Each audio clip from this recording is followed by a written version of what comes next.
Yo, what's up guys? In today's video, I'm taking you through 5 pros and 5 cons of living in Burnsville, New Jersey. Stay tuned to the end of this video to learn about some rumors that are going on in town for some future development that might change your mind about moving to Burnsville. Let's go.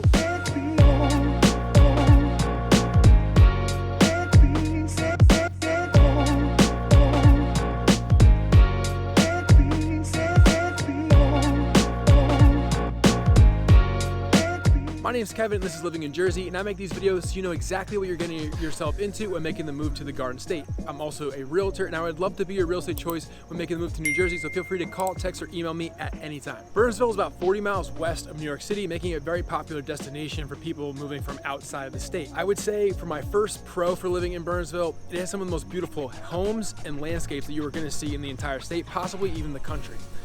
It's going to be a far cry from the vision that the Jersey Shore might have put into your mind, or any experience that you might have had at Newark Airport.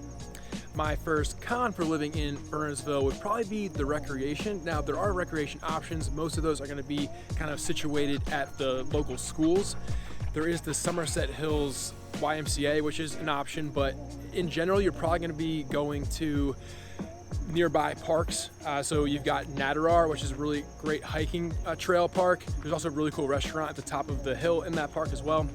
And then you've got nearby Mendham, which also has some great hiking options as well. So you know I'm big into parks and rec, so that's gonna be a con for Burnsville for me because it's lacking a little bit. My next pro for living in Burnsville is the school district, and that's the Somerset Hills Regional School District. It's an A-rated school district according to niche.com. That includes Marion T. Bedwell Elementary, Burnsville Middle School, and Burns High School, which by the way, their football team is 3-0 at the start of making this video. So at least for this year, they've got a good football team. A potential con to living in Burnsville is that if you really want to split hairs, Bernards Township has a higher school district rating with an A+ according to niche.com.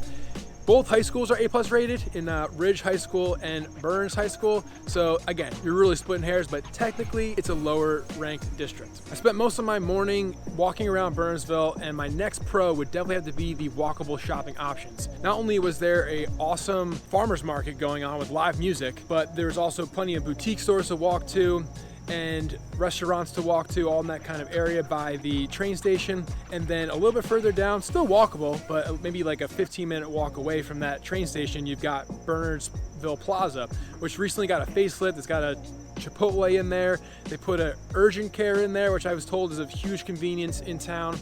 And there's a couple pharmacies, there's a ShopRite, some gas stations, so it's got all the essentials in town, and it's also conveniently located between Morristown and Bridgewater. So Morristown obviously has their own shops, restaurants, and entertainment, which I've talked about in previous videos, but there is also Bridgewater, and Bridgewater has a huge mall called the Bridgewater Commons Mall, and in this area, you're either going to the Short Hills Mall or to the Bridgewater Commons Mall, and from Burnsville, the Bridgewater Commons Mall is only about 15 minutes away, so super conveniently located. But with all that being the case, potential con to living in Burnsville is that ShopRite is really the main grocery option in town. It's a little bit lacking, is in need of a bit of a facelift, and doesn't always have those like organic options that a lot of these newer grocery stores have. So a lot of the residents that I talked to make this video, they said they either go to the Chester ShopRite, the Whole Foods in Morristown, Wegmans in Parsippany, the Kings in Mendham, which are all about 15-20 minutes away from Burnsville. So you might have to,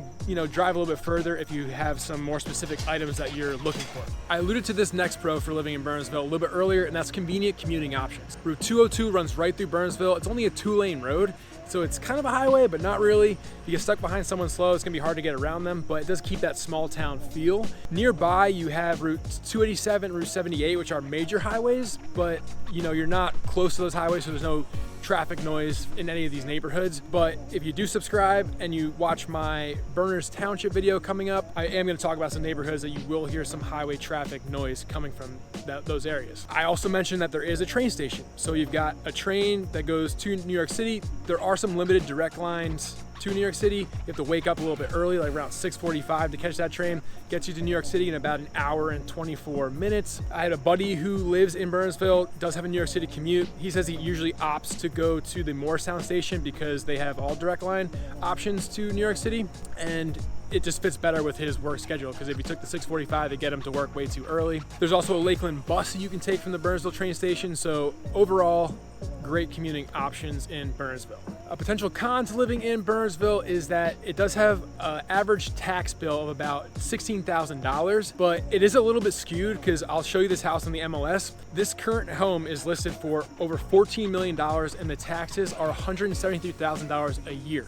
So it's definitely going to skew the numbers a bit, but there are some sprawling mansions, like I mentioned previously, in Burnsville that are super impressive, but not so great on your pocket if you're looking to be more on a budget, which, to be honest, Burnsville might not be your town if that's the case. All right, you have to check out this $14 million house. Let me hop into the MLS real quick.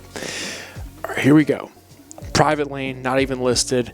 You need proof of funds even to show the house.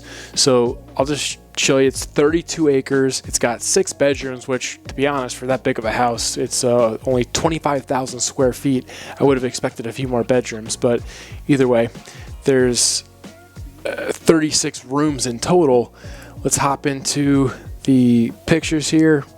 And it's just some of the photos, but this is kind of those like sprawling estates that I'm talking about, that there's tons of those in Burnsville. Hard to get a view of them because they're set so far back from the road, lots of trees that are making it private. But here's kind of an old school look, a little library for you. Sitting room, fancy pool table. Funny story with the pool tables is that usually they're left to the next owner of the house, just because they're so annoying to move. A little indoor jacuzzi, the wine bar, which it does state in the listing that this is a separate negotiating item if wanted. A little outdoor patio, but look at the views. And again, like, you have these like sprawling hills throughout this Burnsville area, so there's a lot of houses that kind of have these kind of views. Let me show you one more. And as I mentioned, this one has a taxes of $172,000 a year, which is going to jack up that average tax bill. And this one, 450 Claremont, is almost 14 million. Let's look into this one real quick. It looks like a castle, and it was built in the 1800s, renovated in 2013, sitting on 32 acres. And this one's got 7 bedrooms and over 13 bathrooms. So there's that. We've got this castle look here. Nice outdoor pool.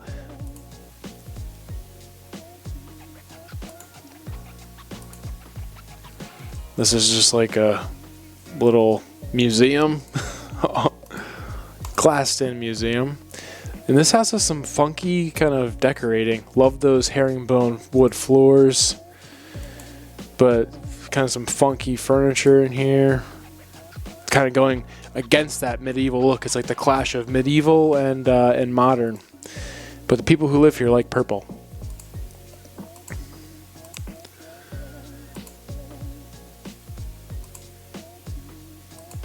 Lots of herringbone touches in here. I like it.